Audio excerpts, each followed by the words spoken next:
Hello and welcome back to my channel study with Nitesh. मैं हूं Nitesh. Right, आज के वीडियो में हम पढ़ेंगे nature of the roots find करना। नेचर ऑफ द रूट्स कैसे फाइंड करते हैं, किस केस की बात करेंगे, जब हमारे पास क्वाड्रेटिक इक्वेशन हो। कौन सी इक्वेशन हो? क्वाड्रेटिक इक्वेशन हो।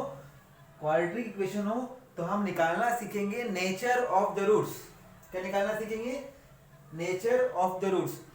तो आप मुझे बताइए कि क्वाड्रेटिक इक्वेशन जो होता है उसमें कितने रूट्स होते हैं?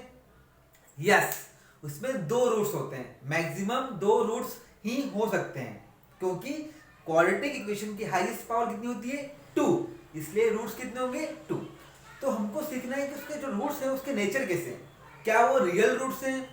अगर रियल रूट्स हैं तो सेम रूट्स हैं, दोनों क्या इक्वल हैं, अनइक्वल हैं, या फिर नो रियल रूट्स हैं?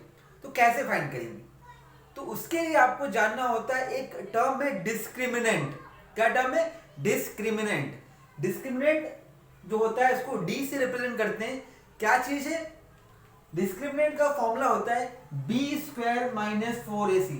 ये जो b² - 4ac है, इसको ही देखकर, इसको b² - 4ac को ही देखकर उसको कैलकुलेट करके हम nature of the roots find कर सकते हैं।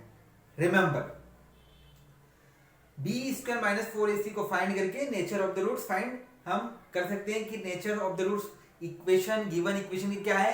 Remember, in the case of quadratic equation की बात कर रहा हूं मैं। ठीक है, क्वाड्रेटिक इक्वेशन की ही बात मैं यहां पे कर रहा हूं। तो कैसे पता करेंगे? अगर आपने इसको कैलकुलेट कर लिया, ठीक है, इसको क्या बोलते हैं? डिस्क्रिमिनेंट का जो मैंने फॉर्मूला लिखा है b² - 4ac, इसको हम d मान लेते हैं, पूरे को d से डिनोट करते हैं। तो तीन केस होते हैं, तीन कंडीशन है कि d की वैल्यू ग्रेटर देन 0 हो गई तो क्या होगा,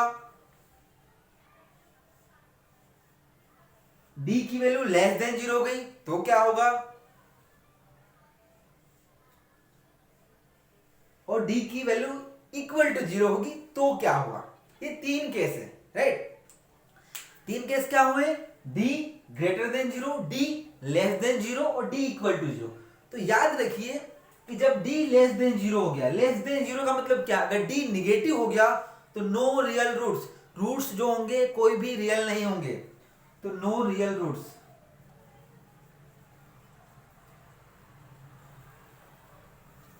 सिंपल सी बात है कि अगर निगेटिव में वैल्यू आई, d लेस देन 0 हुआ, मतलब आपको लिखना है no real roots. Clear? d equal to 0 हो गया तो क्या होगा? तो d इक्वल टू 0 होगा मतलब roots are equal and real. Roots जो होंगे वो रियल होंगे और इक्वल होंगे। इस केस में जो रूट्स होंगे वो क्या होंगे?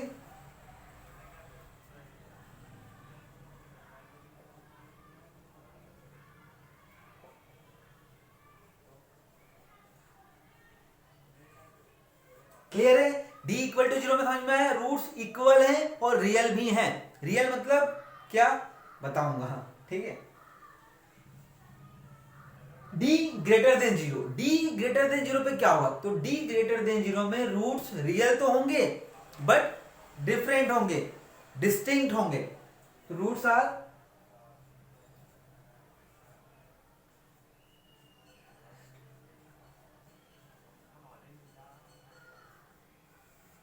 मतलब टू डिस्टिंक्ट रूट्स होंगे, मतलब दो रूट्स होंगे वो अलग अलग होंगे। राइट, उनकी वैल्यूज अलग अलग होगी but they are real. Less than 0 में ही रूट्स क्या होंगे?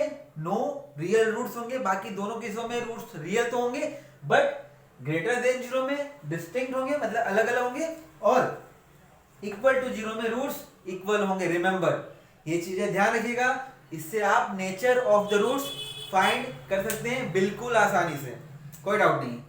तो क्या करिए, आप कोई भी इक्वेशन लीजिए, क्वाड्रेटिक इक्वेशन लीजिए और d की वैल्यू निकालिए, मतलब डिस्क्रिमिनेंट निकालिए, तो आप आसानी से पता कर सकते हैं कि उसके रूट्स कैसे होंगे। क्लियर है? तो बस क्वेश्चन से लीजिए और क्वेश्चन को करिए सॉल्व। आपको समझ में आ गया होगा, नहीं आया तो आप मुझसे पूछ सकते हैं, ईमेल के जरिए, व्हाट्सएप के जरिए आप मुझे कमेंट भी कर सकते हैं। Thank you. इस वीडियो में सिर्फ इतना ही, जल्दी आपसे मिलेंगे।